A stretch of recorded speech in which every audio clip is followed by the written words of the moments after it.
ওই কঠিনময় জাহান্নামের আগুন থেকে, যেই জাহান্নামের আগুন এমন খতরনাকময় জাহান্নাম। ভাইজান বিশ্বাস করুন, আমি মনিরউদ্দিন কসম আল্লাহর করে বলছি, জাহান্নাম কোনো গাধার জন্য বানায় নাই, জাহান্নাম কোনো ভেড়ার জন্য বানায় নাই, জাহান্নাম কোনো উট ছাগল মুরগির জন্য বানায় নাই। জাহান্নাম বানিয়েছে এই বিশ্বের তরুণ এবং তরুণীদের জন্য, যারা ভুট্টার বইয়া ধরা খায়, তাদের জন্যই বানিয়েছে জাহান্নাম।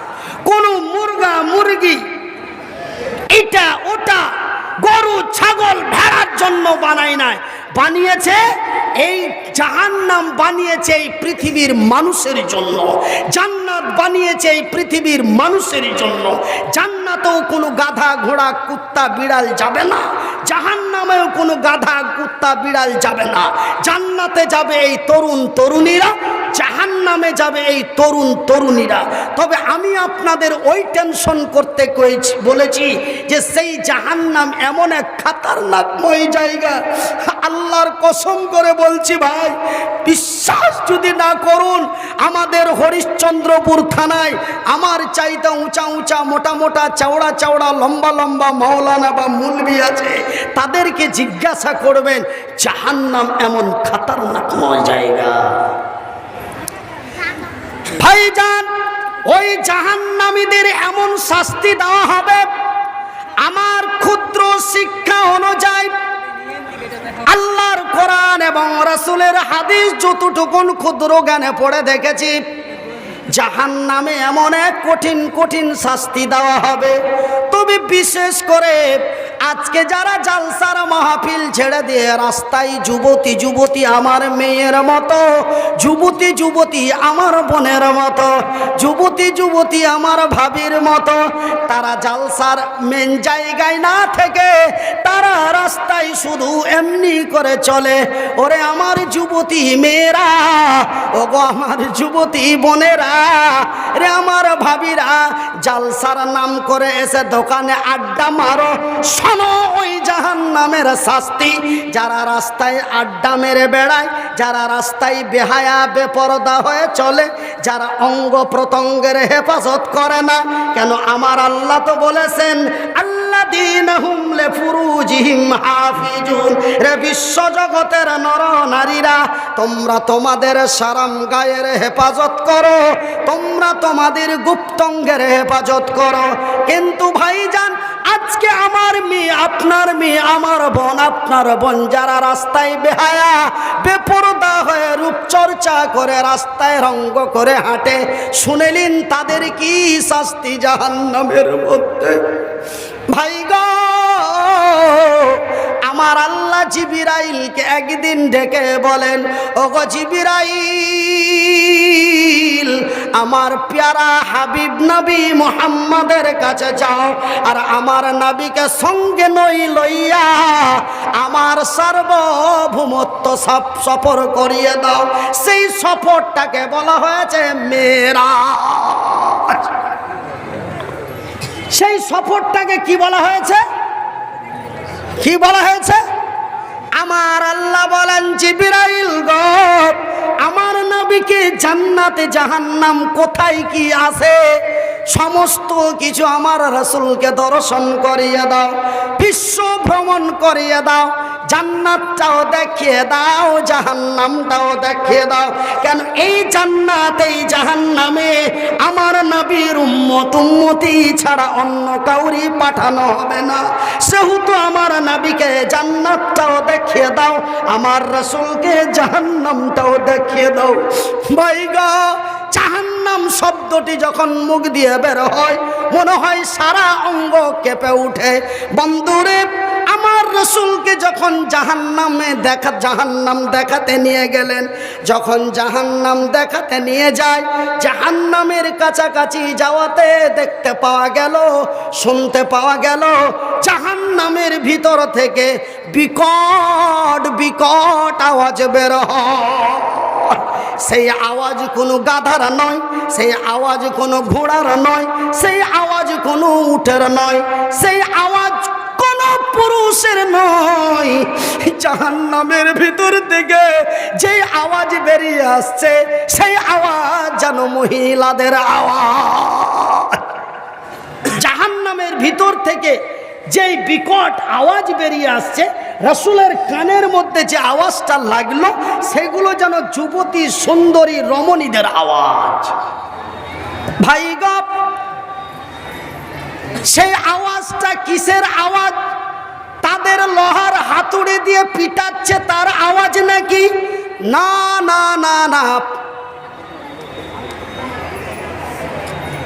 তবে তাদের গলায় ফাঁস দিয়ে টানছে তার আওয়াজ নাকি? না না না না না। তাদের আওয়াজটা কিসের আওয়াজ রে? একজন নারী যখন তার গর্ভ প্রসব করে, গর্ভ প্রসবের সময় যে আওয়াজ হয়, যাকে আমাদের শেরশাবাদিয়া ভাষায় বলা হয় ছেলা হওয়া ব্যথা, এই আওয়াজ যেন তাদের ভিতর থেকে বের হচ্ছে, বিকট আওয়াজ। ভাই, আমার বয়স যখন 10-11 বছর ছিল তখন আমি ওই আওয়াজ শুনেছি। তো ওই আওয়াজ আমি দুরকম শুনেছি। তো যেই মেয়েরা 5 ওয়াক্ত নামাজ পড়ে, যাকে আল্লাহ এবং তার রসুলের ভাষায় বলে সলেহা, আল্লাহ এবং তার রসুলের ভাষায় যেই মেয়েগুলিকে বলা হয় সলেহা। কি বলা হয়? জোরে বলি, কি বলা হয়? সলেহা। ওই সলেহা নারীর যখন প্রসাব যন্ত্রণা আসে, সলেহা নারীর যখন, যেই নারী দিনদার ইমানদার 5 ওয়াক্ত নামাজি, ওই নারীর যখন প্রসাব যন্ত্রণা আসে তখন ও আওয়াজ করে। ও কি আওয়াজ করে? আল্লাহ, আর সহ্য হয় না, আর সইতে পারি না, মাবুদ গো তুমি তো রহমান, তুমি তো রহিম। ওগো আম্মা দোয়া করো, ওগো আব্বাকে দোয়া করতে বলো, মনে হয় আমি আর বাঁচব না। মা গো একটু দোয়া করো, আল্লাহ একটু দয়া করো। এই বলে ওই মেয়েটার মুখ থেকে আওয়াজ বের হয়। কিন্তু যেই মেয়েটা, যেই নারীগুলি হলো বেহায়া বেপরদা, পশ্চিম কারে বলে পূর্ব কারে বলে, ও ভাইজান বন্ধুরে, এমনি করে যারা আল্লাহওয়ালি মহিলা নয়, যারা তসলিমার পায়ে পা মিলিয়ে আছে, যারা বাজারে ঘাটে রাস্তায় অরঙ্গ করে চলে, ওই মহিলাগুলির প্রসব যন্ত্রণার সময় আল্লাহ শব্দ বের হবে না। ইয়া রব্বুল আলামিন দয়া করো, এমনও শব্দ বের হবে না। ওদের যখন প্রসব যন্ত্রণা আসে, ওদের আওয়াজটা কেমন হয়? ওদের আওয়াজটা যেমন এখানে বিকট, ওদের আওয়াজটাও হবে ওই জাহান্নামের ভিতরে বিকট। এইদিকে এক জায়গায় পড়ছুনু, কি জায়গাখানটার নাম করছে, কুমারগঞ্জের ওইদিকে। তো একদিন কুণ্ডে থেকে জালসা শুনে চলে আসছি। তো জালসা শুনে আস্তে আস্তে ওস্তাইরা আমাকে সাইকেলে করে লেগেছে। তো জালসা শুনে আস্তে আস্তে খুবই একটা মেয়ে লোক চিল্লেছে, দেখবে কী হয়েছে ভাই, কী হয়েছে? তোমার চাকরা বিলা দাও। হ্যাঁ, বলছে যে কী হবে তুই বুঝতে পারিস না, খাবা কোনো লক্ষ্য না থাক, মানুষ শুনলে কী হবে, খালি ওয়া ওয়া মানে ও ও এরকম করছে। এটা হলো ওই মহিলার আওয়াজ। কোন মহিলার আওয়াজ? যারা আল্লাহ চেনে না, যারা পশ্চিম বোঝে না, যারা কোনোদিন সঠিক টাইম মতো সিজদা দেয় না, ওই মহিলাদের আওয়াজ হলো এটা। ঠিক জাহান্নামের ভিতরে এমনই বিকট ওই মহিলাদের আওয়াজ হচ্ছে। আমার নবী, আল্লাহর নবী, দয়ার নবী, বিশ্বের নবী, নবী মুহাম্মাদুর রাসূলুল্লাহ বলুন সাল্লাল্লাহু আলাইহি ওয়াসাল্লাম। আল্লাহর নবী, দয়ার নবী, বিশ্বের নবী জিবরাইলকে প্রশ্ন করে বলেন, ওগো আল্লাহর ফেরেশতা জিবরাইল, এই যে মহিলাগুলির আওয়াজ, এই মহিলাগুলির কি এমন, এরা কি এমন অন্যায় করেছে, এদের কি এমন শাস্তি দেওয়া হচ্ছে, এদের আওয়াজ কেন, তাদের কি এমন জাহান্নামের ভিতরে শাস্তি দেওয়া হচ্ছে? ভাইজান জিবরাইল উত্তর দিয়ে বললেন, নবী গো, এই মহিলাগুলি ওই মহিলা, এই মেয়েগুলি ওই মেয়ে, এই নারীগুলি ওই নারী যারা আল্লাহর জমিনে বেহায়া বেপরদা হয়ে চলেছে, যারা নিজের অঙ্গ প্রত্যঙ্গের হেফাজত করে নাই, যারা দেওর ভাসুর মানে নাই, যারা পর পুরুষ বলে কোনো লজ্জাবোধ করে নাই, ওই রাস্তা দিয়ে রঙ্গ করে হেঁটে গেছে আর রহিমের মিজাজটা খারাপ হয়েছে। এমনি ভাবে রাস্তায় চলেছে যেন বয়স্ক থেকে নিয়ে তরুণ পর্যন্ত তার দিকে বারবার ফিরে তাকিয়েছে। সহ্য না করতে পেরে কিছু বদমাস ছেলে বলেছে, চলে গেল বে, চলে গেল। বলে কি গেল? বলে মাল গেল। এই মেয়েগুলি কোন মেয়েগুলি? এই মেয়েগুলি যারা রঙ্গ করে বেহায়া বেপরদা হয়ে। আব্দুর রহমান যখন তার বউ নিয়ে হরিশ্চন্দ্রপুর যায়, আমার বুকটা ফাইটা যায়, আমার মনটা ফাইটা যায়। আব্দুর রহমান এমনই কিভাবে তার বউ নিয়ে যায় যে আমার ফাইটা যায়। বন্ধুরে, এখানে আরো স্পষ্ট কথা রয়েছে, আরো খুলে কথা বলা হয়েছে। ওই যে মেয়েটা আমার মেয়ে, আপনার মেয়ে কেন? আমার ঘরেও যুবতী মেয়ে আছে, আপনার ঘরেও যুবতী মেয়ে আছে, আমার ঘরেও যুবতী বোন আছে, আপনার ঘরেও যুবতী বোন আছে। আপনার বোনগুলি যেন আমারই বোন, আপনার মেয়েগুলি যেন আমারই মেয়ে। রে আমার আব্বা জান মায়েরা, রে আমার ভাই এবং বোনেরা, তোমরাই যেন বড় মূল্যবান জাতি। রে আমার মায়েরা, মহান আল্লাহ তোমাদের নারী জাতি হিসাবে তৈরি করেছে, আর তোমাদের পায়ের নিচে আমাদের জান্নাত করেছে। মা গো, আমি যেন তোমাদেরই ভাই, তোমরা জানো আমারই বোন। রাস্তা পথে ঘাটে বাজারে এখানে ওখানে যেখানেই যাবে মায়ের ইজ্জত নিয়ে যাবে, মায়ের সম্মান নিয়ে যাবে। আমার আল্লাহ তোমার ইহকাল পরকাল কল্যাণ করবে, এটা আমি মনিরুদ্দিন আমার কলম দিয়ে লিখে দিলাম। ভাই গো, ওই জাহান্নামী মেয়েগুলিকে দেখা যায়, ওই যে যারা রূপচর্চা মেকআপ করে রাস্তায় বেহায়া হয়ে চলেছিল, ওই মেয়েগুলিকে জাহান্নামের ভিতরে যে দেখা যায়, জাহান্নামের কাছাকাছি যে দেখা যায়, ওই মেয়েগুলির গর্ভের ভিতরে, ওই বেহায়া নারীগুলির পেটের ভিতরে যেমন বাথরুমের ট্যাঙ্কির ভিতরে পোকাগুলি কিলবিল কিলবিল কিলবিল করে, এত হাজার হাজার লক্ষ লক্ষ পোকা, সেই পোকাগুলি যেমন গুণে শেষ করা যাবে না, ওই বেহায়া নারীগুলির পেটের ভিতরে এতগুলি বাচ্চা তার কিলবিল কিলবিল কিলবিল করে, সেই বাচ্চাগুলি যেন গুণে শেষ করা যাবে না। একটু বিশেষ ঘটনা, এই মহিলা ফ্যামিলিতে একটা ছোট বাচ্চা কাঁদছে, একজন নিয়ে আছে দক্ষিণ সাইডে, কারো যদি হারিয়ে থাকে ওখানে যে বাচ্চাটা কাঁদছে। ভাইজান বন্ধুরা, আমার আম্মা জান পরদা নাসিম বোনেরা, ওই গর্ভবতী নারীগুলির পেটের ভিতরে যেন পায়খানার ট্যাঙ্কির পোকার মতো তাদের পেটের ভিতরে বাচ্চা কিলবিল কিলবিল করে। এতগুলি কেন বাচ্চা দেখা যায়? এতগুলি কেন বাচ্চা দেখা যায়? ভাইজান, ওই মেয়েটি 12 বছর যুবতী, 12 বছর বয়সে পূর্ণ যুবতী হওয়ার পরে তার 32 বছর বয়স পর্যন্ত বেঁচে ছিল, 40 বছর পর্যন্ত বয়স বেঁচে ছিল। দিকে দিয়ে কাবা রক্ষা করেছে। এই খোপাকাঠি, এই ইসলামপুর খোপাকাঠির হেফজুল কোরআন আল্লাহ টিকাবে, জোরে বলি ইনশাআল্লাহ।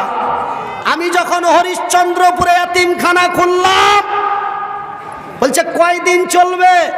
কিছুদিন পরেই বন্ধ হয়ে যাবে। একে তো সব দেখার লেগে নিয়ে গেছে, এর মার্কেট কয়দিন হবে? 2 থেকে 3 বছর। এক যুগ পার করে দ্বিতীয় যুগে চলছি, বলি আলহামদুলিল্লাহ। 12 বছরে এক যুগ, মালের গাড়ি রানিং চলছে 14 বছর প্লাস। একটু ডাউনে যায়নি। আল্লাহর দয়ায় আপনাদের দোয়ায় মার্কেট হাই লেভেলে উপরে আছে। এবার মালের রেট বাড়িয়েছি রাজ্যের বাইরে 51,000, তবুও ডেট দিতে পারি না। জোরে বলি আলহামদুলিল্লাহ। এটা আমার আল্লাহর দান, জোরে বলি আলহামদুলিল্লাহ। ওরাও বলে লকডাউনে বেকার। আমি বললাম লকডাউন হয়ে তেলের দাম, পেট্রোলে হয়েছে ডিজেলের দাম। বিমানে আগে পাশাপাশি এক সাইডে 3টে সিটেই প্যাসেঞ্জার নিত, এখন মিডিলে 2টো করে সিট বাদ দিয়ে প্যাসেঞ্জার। বিমানের ভাড়া ডবল হয়েছে, সেহেতু আমার কামালও লাগবে ডবল। তবে লকডাউনে আপনারাও মরেছেন, লকডাউনে আমিও মরেছি, কেউ ভালো নয়। ভাইজান, আল্লাহর রসুলের মাদ্রাসা আল্লাহ চালাবে। এই টাকা দেওয়া দেখে আপনারা সুরসুর করে উঠবেন না, প্লিজ রিকোয়েস্ট করে বলছি। আমি আজকে আপনাদের কাছে টাকা চাইবো না, যদি আপনাদের মনে হয় স্বেচ্ছায় দিবেন, না হলে দিবেন না। এই মাওলানাকে আমি বলেছি, টাকা আমাকে দিয়েছে, আমি চুপ করে থুয়ে দিয়েছি, আমি ওনার কথায় গুরুত্ব দিইনি। কিন্তু আপনারা দেওয়া দেখি উঠাউঠি চালু করেছেন। একটু ধৈর্য ধরুন, কথাটা শুনেলেন।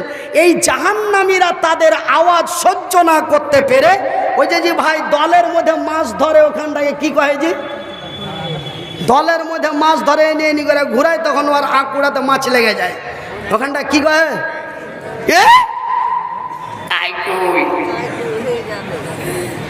ওই কাইকুই, লোহার আঁকুড়া।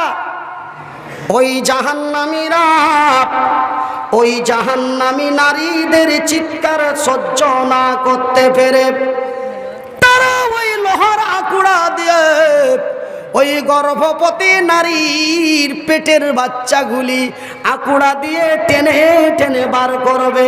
ভাইজান, বন্ধুরে, রে আমার মা এবং বোনেরা, আপনারা হয়তো বলবেন মনিরউদ্দিন ভাই, জাহান্নামের ভিতরে যদি এমনই সাজা হয়, জাহান্নামের ভিতরে যদি এমনই কষ্ট হয়, সেই কষ্ট কি সহ্য করা সম্ভব? সেই কষ্ট কি মেনে নেওয়া সম্ভব? এতই কষ্ট যদি হয়, সে কি বাঁচতে পারে? না না, সে মরে যেতে পারে। কিন্তু আমি তো আগেই বলেছি, তা আর মরবেন না। ওখানে মারার মতো কেউ থাকবে না, মরে যাওয়ার মতো কোনো সিস্টেম থাকবে না। ভাইজান, বন্ধুরে, জাহান্নামীদেরকে এমন পিপাসায় খিদায় তাদের জান বাঁচবে না, তারা খিদার জ্বালায় মাবুদের দরবারে ফরিয়াদ করবে। জাহান্নামী পুরুষেরা, জাহান্নামী নারীরা মাবুদের কাছে বলবে, আল্লাহ, খিদায় আর জান বাঁচে না, একটু যদি খাবার দেওয়া হতো, মাবুদ গো, না জানি কতই না ভালো হতো। বহুদিন খাবো খাবো করতে করতে প্রায় 2টা যুগের মতো কেটে যাবে।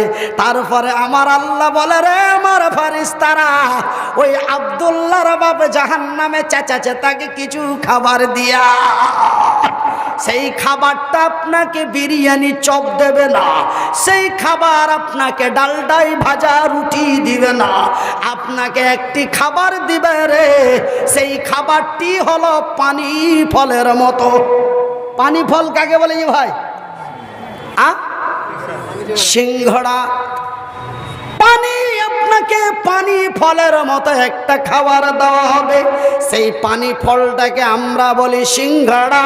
আর ওই পানি ফলের মতো যেই ফলটি জাহান্নামে আপনাকে, আমাকে, আমার মাকে দেওয়া হবে, আমার বোন ভাইদের দেওয়া হবে, সেই ফলটার নাম বলা হয়েছে, সেই ফলটা ইতিহাসের পাতায় পাওয়া যায়, সেই ফলটির নাম হলো জাক্কুম ফল।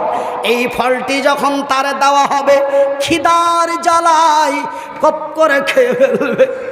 যখনই মুখের মধ্যে দেবে, এই জায়গাতে এসে আটকে যাবে, না আসবে, না যাবে দিল্লি, না যাবে বোম্বাই, না যাবে দিল্লি, না যাবে বোম্বাই, মিডিল পয়েন্টে লকডাউন হয়ে যাবে, আর কিছুই কাজ হবে। ভাববে পানি যদি খাই মনে হয় চলে যাবে, বলে মাবুদ গো, একটু যদি পানি দেওয়া হতো, না জানি কতই ভালো হতো। এমন পানি পানি করতে করতে বহুদিন কেটে যাবে, শেষের বেলায় পানি দেওয়া হবে, সেটা পানি নয় রে, সেটা পানি নয় রে। সরষা যেমন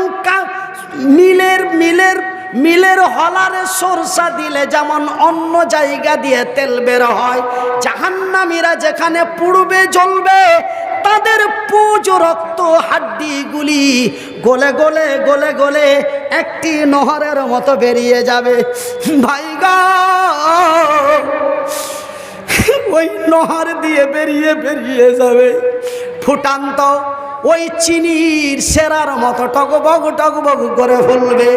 লোহার এক গিলাস দিয়ে তারে তুলে দেওয়া হবে। যখন পিপাসার কারণে ওই পানি সে রক্ত পুজ যখন খেতে যাবে, গরমের ঠেলায় নাড়ি ভুড়ি বেরিয়ে চলে যাবে, সহ্য করতে পারবে না, বলবে আল্লাহ আর বাঁচতে আর পারি না, মাবুদ গো ক্ষমা করো, আর না হলে মৃত্যু করো, ক্ষমা করো আর না হলে মরণ দাও। আমার আল্লাহ বলে, এই শাট আপ, আমি মনির উদ্দিনের মতো বেঈমান না, আমি আব্দুল্লাহর মতো বেঈমান না, আমি তোফাজ্জুলের মতো বেঈমান না, আমি রহিমের মতো মুনাফিক না, আমি আল্লাহ যাহা বলি তাহাই করি। কেন মনির উদ্দিন বলে একরকম চলে আর এক রকম। মনির উদ্দিনের কথার সাথে কাজের মিল নেই, কাজের সাথে কথার মিল নেই, কিন্তু আমি আল্লাহ বলি যাহা করি তাহা। তোরা কি এই মৌলানার মুখে শুনিস নাই? তোরা কি আব্দুল রাজ্জাকের মুখে শুনিস নাই? তোমরা কি মনির উদ্দিন তোদের কি চিৎকার করে বলেন নাই? সেই দিন আমি বহুদিন পূর্বেই আমার পবিত্র কোরআন দ্বারায় আমার রাসূলের কাছে সংবাদ দিয়ে দিয়েছি। আমার রাসূল বিশ্ববাসীকে বলে দিয়েছে। সেই দিনের কথা কি ভুলে গেছিস? কেন আমি তো বলি যাহা করি তাহা। সেই দিন তো আমি বলে দিয়েছি, বিসমিল্লাহির রহমানির রহিম, কাইফা তাকফুরুনা বিল্লাহি ওয়া কুনতুম আমওয়াতান ফাআহইয়াকুম সুম্মা ইউমীতুকুম সুম্মা ইউহয়িকুম সুম্মা ইলাইহি তুরজাউন। আমি তো তখনই বলে দিয়েছি, আজকে কেন তোরা মৃত্যু চাইছিস? আমি তো মারবো না, কেন আমি আল্লাহ বলি যাহা করি তাহা। সেই দিনই তোদের বলে দিয়েছি। কি বলেছি? তোরা মৃত্যু ছিলি, মৃত্যু অবস্থায় তোদের